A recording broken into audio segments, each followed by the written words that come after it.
হিজড়ার বাচ্চা, তোকে আমি ধারণ করি জুতা পিটা দিয়ে তোকে লাল বানায় ফেলবো। বেয়াদব হিজড়া কোথাকার। হ্যাঁ, ও হচ্ছে বাটপার চিটার। আমার এই ছাত্রী 35,000 টাকা নিয়েছে ওর মুখ থেকে শুনে, এখন ওকে ক্লাস করে না, অথচ আমার কাছে ভর্তি হয়ে 4-5টা প্রোগ্রাম করে ফেললো। বলো, মিডিয়ার সামনে বলো, সব প্রুফ আছে। ও আইনি ব্যবস্থা নিবে টাকা না দিলে। আমি হেড অফ খানের কাছে হচ্ছে 7 থেকে 8 মাস আগে ভর্তি হয়েছিলাম, তো উনি বলছিল যে ওনার ক্লাস নাকি কয়দিন পরে স্টার্ট হয়ে যাবে এরকম করতে করতে 8 মাস সে ঘুরে ফেলছে।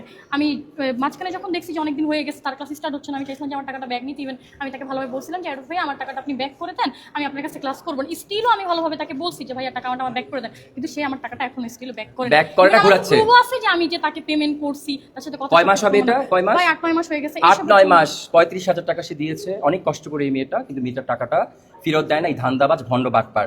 সো এই ভণ্ড বাটপারের জন্য আজকে আমাদের মিডিয়াটা খারাপ। আজকে আমার নামটা সাথে যাচ্ছে, আমার নামটাও খারাপ হচ্ছে।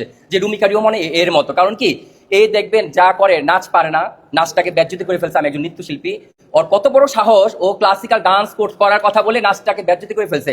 এটা নিয়ে ওকে মামলা করা উচিত। ও নাচ তো পারে না, নাচটাকে ব্যাজ্যতি করছে, ড্রেস করে ব্যাজ্যতি করছে। ইভেন সে মানুষের কাছ থেকে টাকা খেয়ে প্রত্যেকটা স্টুডেন্টের কাছ থেকে তার এরকম অনেক কাহিনী আছে। সে খেয়ে এরকম মানুষের কাছ থেকে প্রতারণা করছে। তার জন্য এখন আমাদেরকেও মানুষটা উইকে দেখে। এই জন্য আমাদেরকে মানুষ সুদর্শন বলে। কেন? সুদর্শন একটা বক হয়ে গেছে।